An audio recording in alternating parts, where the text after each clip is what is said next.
What is up, guys? Patrick here from PatrickLongingRealty.com, and today we're going to go over building a real estate empire with your VA loan. Stick around to get all the details. See you on the other side.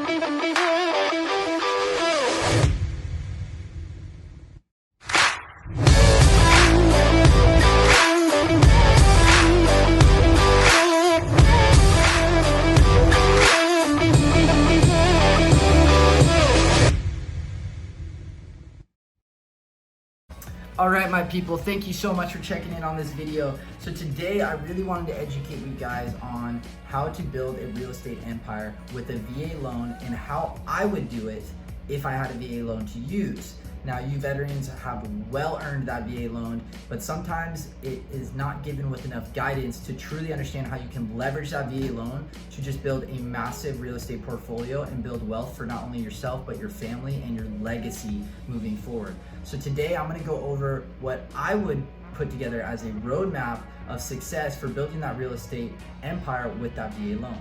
So the first step is when you're purchasing a home, especially if it's your first home, don't bite off more than you can chew. So what I would suggest is the first thing you do is you purchase a VA approved condo, preferably a 2-bedroom, 2-bath. Out here in Hawaii, you can probably find something for about $350, sometimes even cheaper than that. And at that point, you could move into that place, no down payment. You could probably get your closing costs covered, especially in this market, and basically buy a house. And I have another video I did with one of my lenders that kind of broke it down. You're probably looking at about 10 grand to buy a house. And then of course with the VA loan, you're just paying that monthly mortgage payment. Now you're gonna get some of the lowest interest rates with the VA loan, which is great off the bat. And the reason why I say get a 2-bedroom, 2-bath is because you could live in one room, use the other bathroom, and then rent out the other to help supplement that mortgage payment to make it even a better payment or a lower payment for you. Now, this is where it gets fun and the interesting part kicks in. What you're gonna wanna do is you're going to want to renovate that place, make it look sweet, and live in it for 1 year. You can live in it for longer than that, but the minimum is 1 year that it needs to be your primary residence. At that point, what you would do is you would refinance that VA loan into a conventional loan so that you can free up your VA loan and purchase another property, okay? And the beauty of that is now you have a property that you purchased with no money down.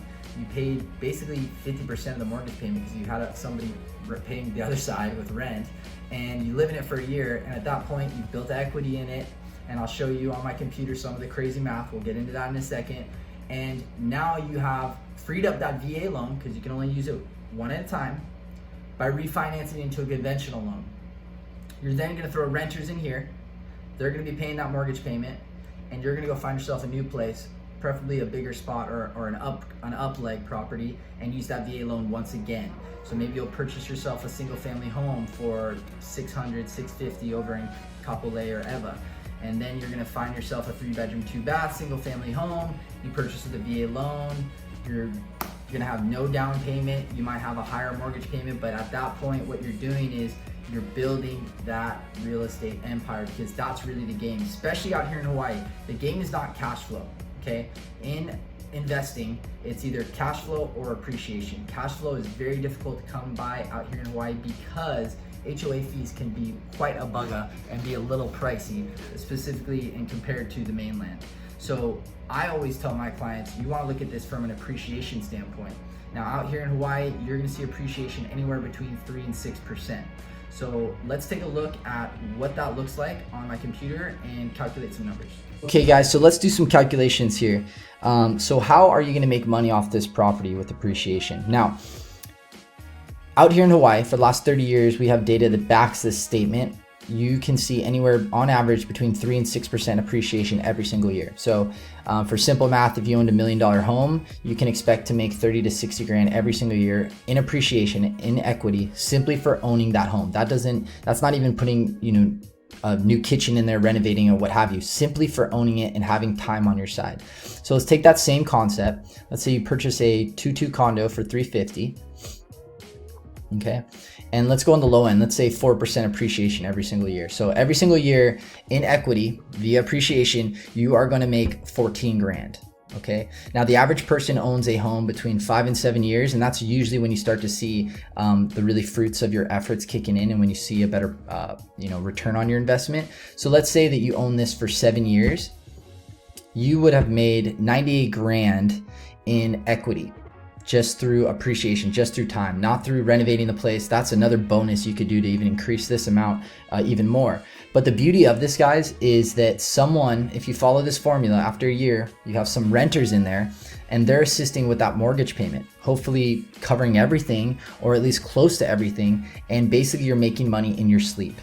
And that's the beauty of real estate and how you properly would leverage a VA loan to purchase a condo that would be great fit for the rental market once you get out of there, and it would assist with you building that real estate empire. And then you just rinse and repeat this process and leverage that VA loan. So this is the math behind it on where you can make that money. And furthermore, if you were to buy yourself, like a $650,000, single family home at 4% appreciation, this is when you really start making cash. You can see you're making 26 grand times 7 years. That's 180, almost 200 grand after 7 years. So you can see how, imagine if you had a couple of these, a couple condos, maybe a couple single family homes. And if you get PCS, hold on to that property, keep the renters in there. You can have a property management company manage it for you. You can do it yourself. You can give me a ring and I can connect you to some people just so you know that your asset is being controlled. But this is really how you build a real estate empire, not only for yourself, for your family, but also for your legacy. Is just rinse and repeat this process, leverage that VA loan, and start making some money in your sleep. So guys, I hope this was helpful. I hope this brought some clarity to how you can make money in real estate and how you can properly leverage that VA loan, because it's extremely powerful. You don't really have to come out of pocket much, and you potentially can be making 200 grand in 7 years just off one property. So anyways, that's it for now. If you have any questions, feel free to put a comment in the section down below. I would really appreciate if you smash that like button if this video was helpful, and also subscribe if you guys want to get more of this content directly to your inbox. I hope you guys have a beautiful day, and I will talk to you soon. Aloha.